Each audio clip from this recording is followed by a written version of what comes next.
Let us delve into a parable by King Solomon about decision-making, followed by its interpretation. As is customary in the book of Proverbs, each verse has both a parable and its moral, each true in its own right. King Solomon says, "Without counsel the people fall, but in the multitude of counselors there is safety." In this parable, King Solomon advises leaders, do not rely solely on simple logic.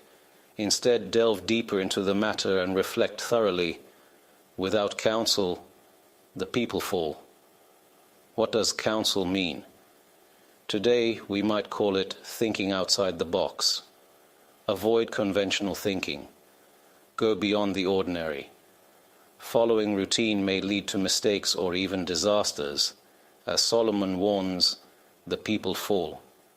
Leaders must anticipate challenges, learn the enemy's strategies, and act preemptively. This guidance applies not only to national leaders, but also to individuals facing personal challenges. Do not stop at superficial thoughts saying, "That's it, I'm done." Think further, dig deeper, and push your mind to discover additional actions or strategies. Often, what initially seems unsolvable becomes clear through deeper contemplation and unconventional planning. Many examples in history demonstrate how such thinking has resolved complex situations. The Jewish people have long been known for brilliant strategies, especially in times of war. Consider Operation Entebbe. Who would have imagined flying to Uganda, rescuing hundreds of hostages, and returning them safely to Israel? This success was only possible through unconventional thinking. The team studied what Ugandan President Idi Amin's convoy looked like, replicated it in Israel, and used it to mislead the guards. When the guards saw what appeared to be the president's convoy, they opened the gates, enabling the team to execute their rescue plan. Unfortunately, the mission commander, Yonatan Netanyahu, fell during the operation, and one hostage, who was hospitalized, was tragically murdered. However, the mission succeeded overall, rescuing nearly all the hostages. The entire world was astounded. This is the essence of counsel, thinking outside the box. Routine thinking leads to despair. Creative thinking opens the door to solutions. The sages teach, even if a sharp sword rests upon a person's neck, they should not despair of mercy. What does sharp sword mean? It refers to a moment of extreme danger when the situation seems utterly hopeless. Yet even then, one must hold on to faith and seek mercy. An example of this is King Hezekiah, who faced a seemingly hopeless situation. According to the Talmud, Hezekiah was gravely ill and nearing death. God commanded the prophet Isaiah to visit him and deliver a dire prophecy. "Set your house in order, for you shall die and not live." When Hezekiah asked why, Isaiah revealed that Hezekiah had not married or fulfilled the commandment to have children. Hezekiah explained that he foresaw through divine inspiration that his descendants would stray into idol worship. Yet Isaiah rebuked him. Why involve yourself in God's calculations? Your duty is to fulfill the commandment. Hezekiah then asked to marry Isaiah's daughter, hoping their combined merits might produce righteous offspring.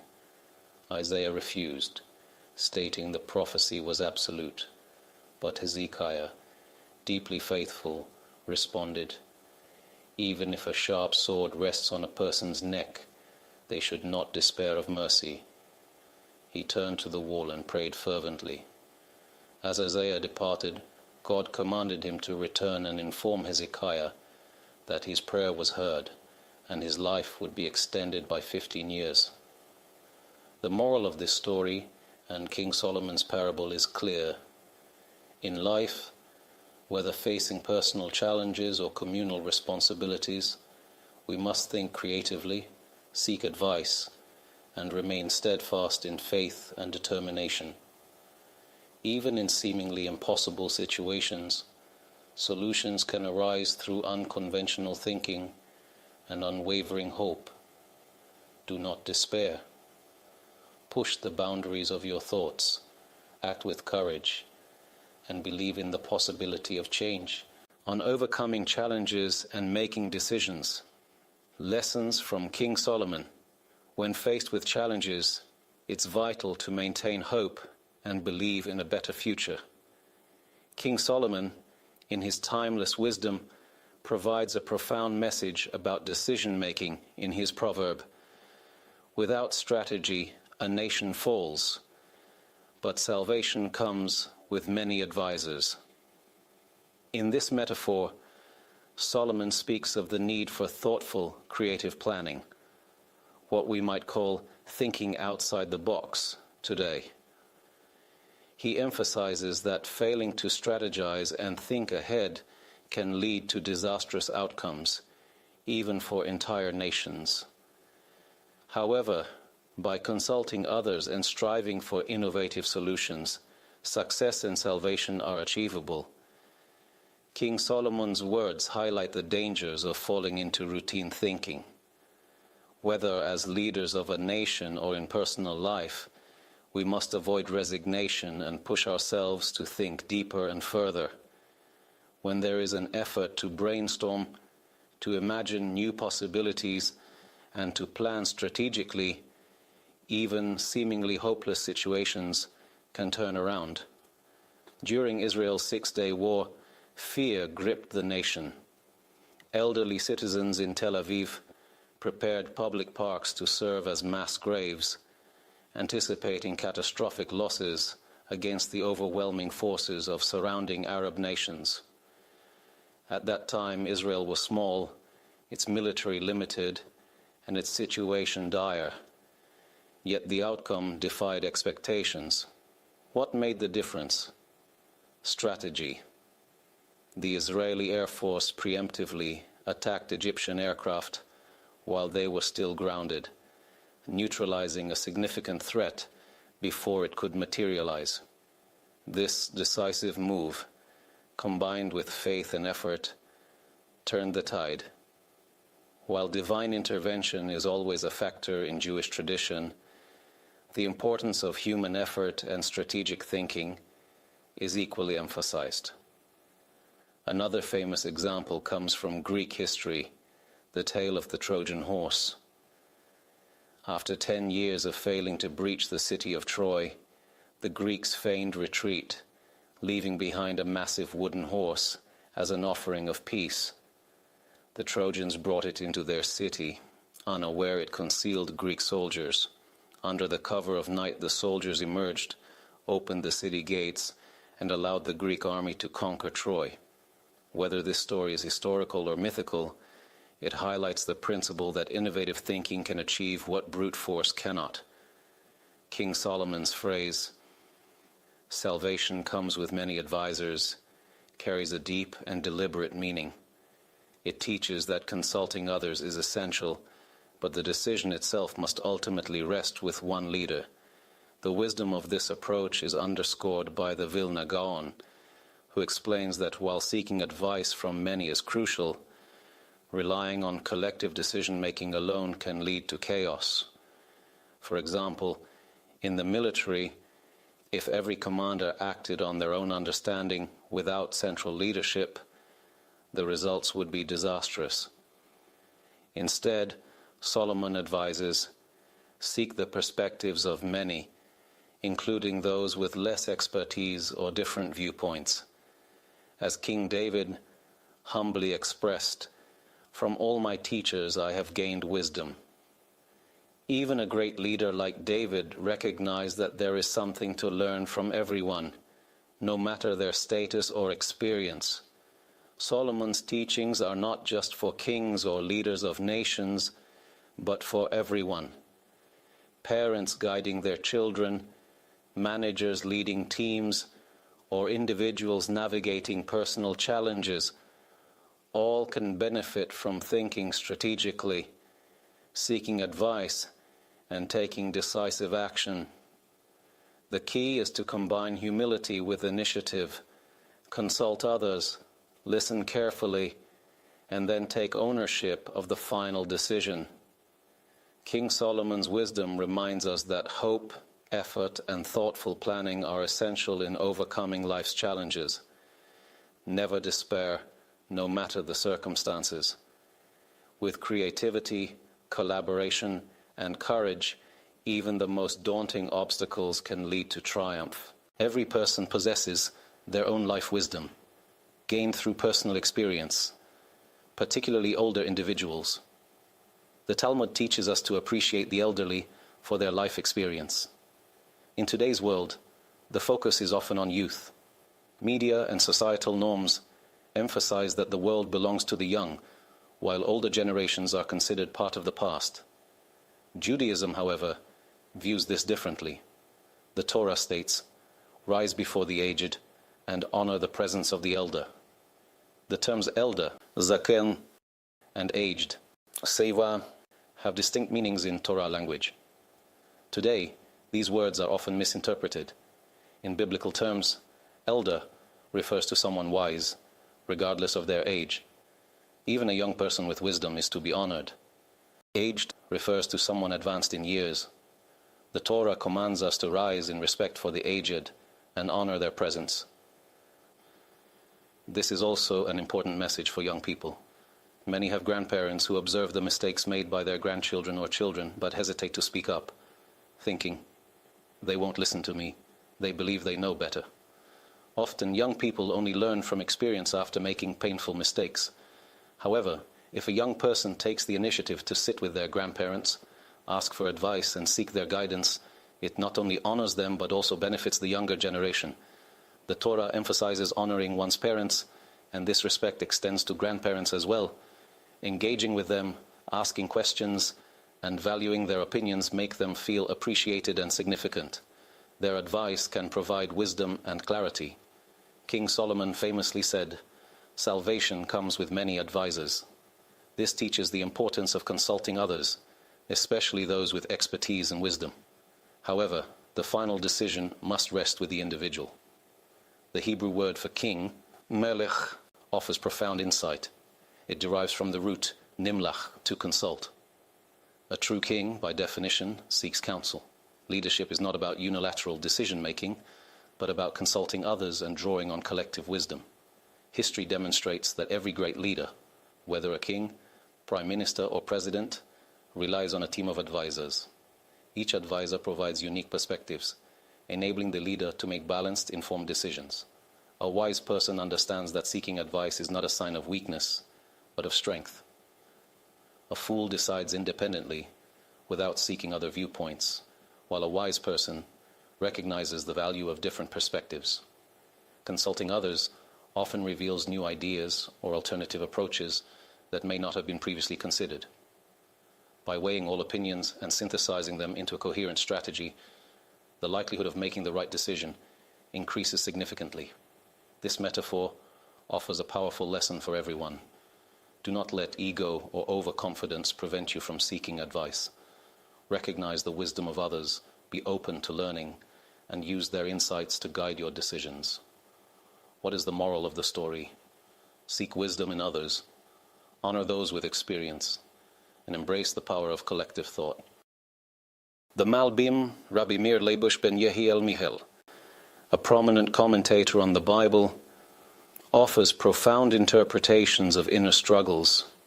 He explains that in Proverbs, King Solomon speaks metaphorically about an internal war against one's inner adversaries. The Malbim states that without strategic planning or effort, a person can fall victim to their physical and spiritual weaknesses. The verse, "For lack of counsel, the people fall," is seen as a call to action. If a person resigns themselves to their flaws, saying, "I am angry by nature," or "I cannot control my desires," they surrender to their impulses. This passive acceptance leads to mistakes and suffering, whether in their spiritual or physical life. For example, spiritually, a person may commit sins because they feel they cannot overcome their inclinations. Physically, someone who indulges in unhealthy eating or smoking, despite knowing the consequences, might excuse their behavior with, "This is just who I am." The Malbim urges individuals to take proactive steps, seek advice by consulting experts or mentors for guidance. In many cases, an external perspective reveals solutions that are not immediately obvious. Engaging in Torah study and exploring ethical teachings opens the door to wisdom and practical advice that can help with self-improvement. The Torah, the Malbim explains, is not limited to spiritual matters, but encompasses insights into science, medicine, technology, and more. Consider these examples. During the Exodus, the clouds of glory surrounding the Israelites could scan sealed containers to reveal their contents. This concept parallels modern imaging technology. The Talmud describes the shamir worm, which engraved stones with radiation-like precision, an ancient precursor to modern laser technology. Halacha, the Jewish law, instructs beginning the night sleeping on the left side and later turning to the right. Modern science now supports this practice, showing that it aids digestion and improves blood flow during sleep. The Torah provides guidance on every aspect of life, including health, character development, and life's challenges. Instructions that may seem arbitrary often have profound benefits. For instance, the sleeping position mentioned above demonstrates the Torah's alignment with scientific findings. The Torah offers unparalleled advice for refining personality traits and improving emotional well-being. Whether addressing morality, science, or interpersonal relationships, the Torah contains solutions that have stood the test of time. The Malbim's teachings remind us that passivity leads to stagnation, while effort and guidance lead to growth. By studying Torah and seeking advice, we can tackle both spiritual and practical challenges. The Torah's timeless wisdom continues to inspire and guide humanity, as encapsulated in the saying, "Turn it over and over, for everything is in it." Even seemingly small details, like which side to sleep on, reveal the Torah's deep understanding of life and its intricacies. Modern science continues to reveal the profound wisdom in ancient teachings. Beyond the mystical significance of right and left in Kabbalah, research has shown practical benefits as well. For example, sleeping on the left side aids digestion by reducing pressure from the liver on the digestive system. Later, transitioning to the right side improves blood flow and promotes overall health during sleep. These findings were highlighted in books and studies that delve into the intersection of Torah wisdom and modern science. Even seemingly arbitrary actions, like tying shoes, carry deeper spiritual meanings. According to halacha, Jewish law, one should first put on the right shoe without tying it, then the left shoe, tie the left, and finally return to tie the right. This order, right, left, right, is not random. In Kabbalah, the right side symbolizes chesed, kindness, while the left side represents gevura, strength. The balance between the two is achieved through harmony. Starting with the right emphasizes the importance of kindness over strictness, aligning with spiritual principles. This principle extends to other actions, such as the posture during prayer. Halacha instructs placing the right hand over the left as a gesture of humility, symbolizing the dominance of kindness over strength. Some Kabbalists even avoid intertwining their fingers from both hands. viewing it as a blending of energies that should remain distinct. Although not prohibited, this caution highlights the intentionality behind every action. A fascinating story illustrates this point.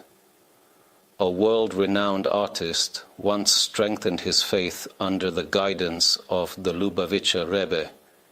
He presented the Rebbe with an incredibly lifelike portrait. The Rebbe immediately noted that the artist had painted from memory, not from a photograph.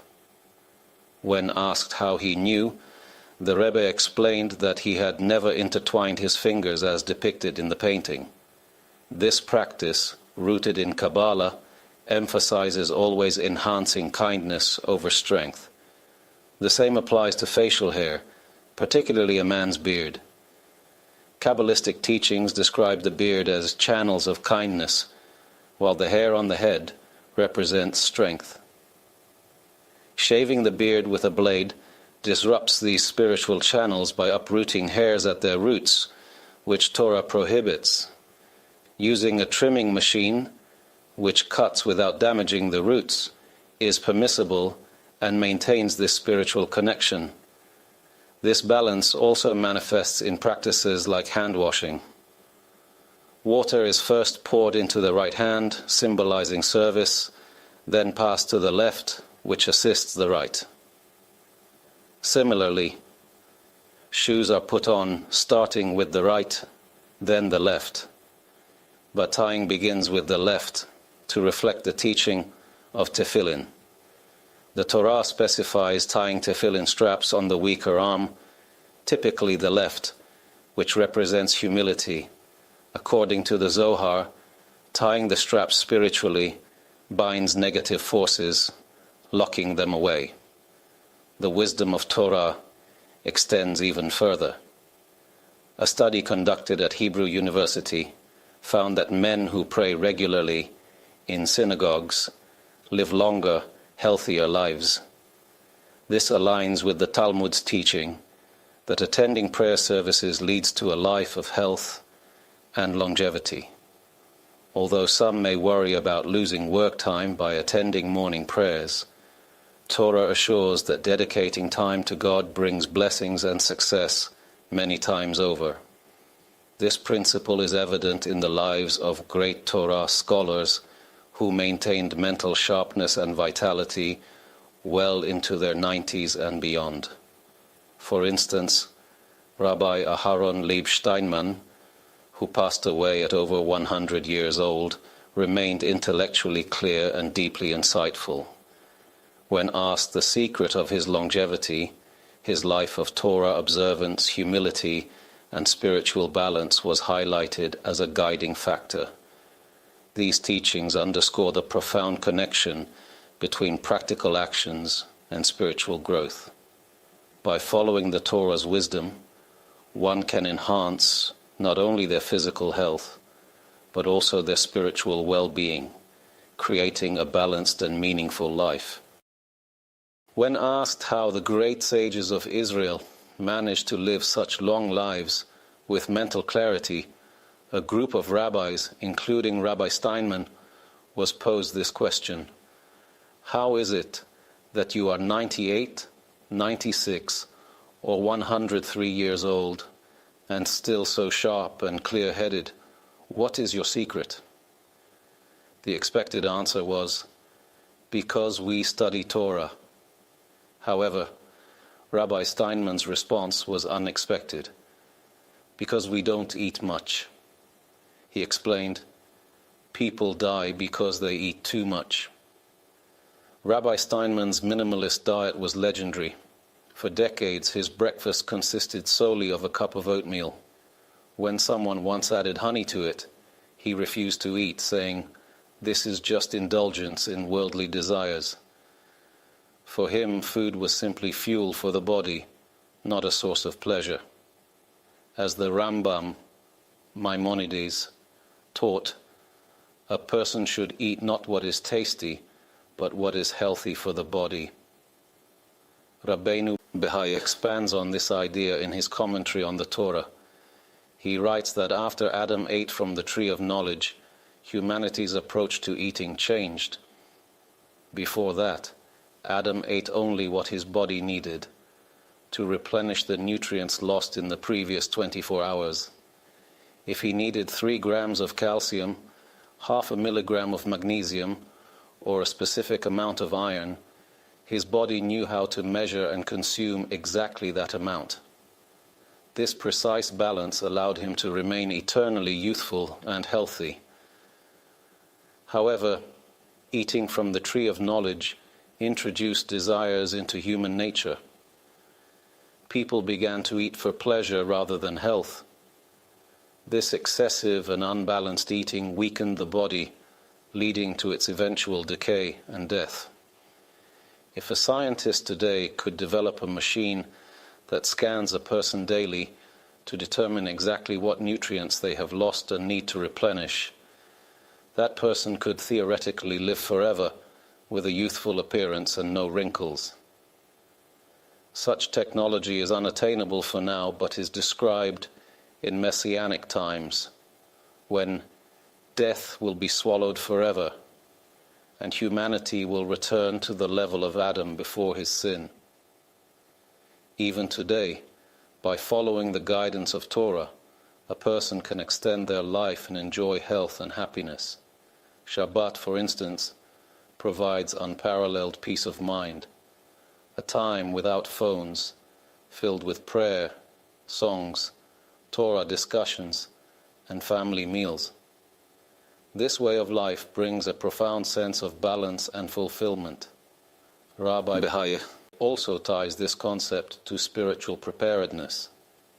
He explains that all suffering, whether personal or collective, stems from spiritual deficiencies. When Israel faces adversity, it is a call to introspection and repentance.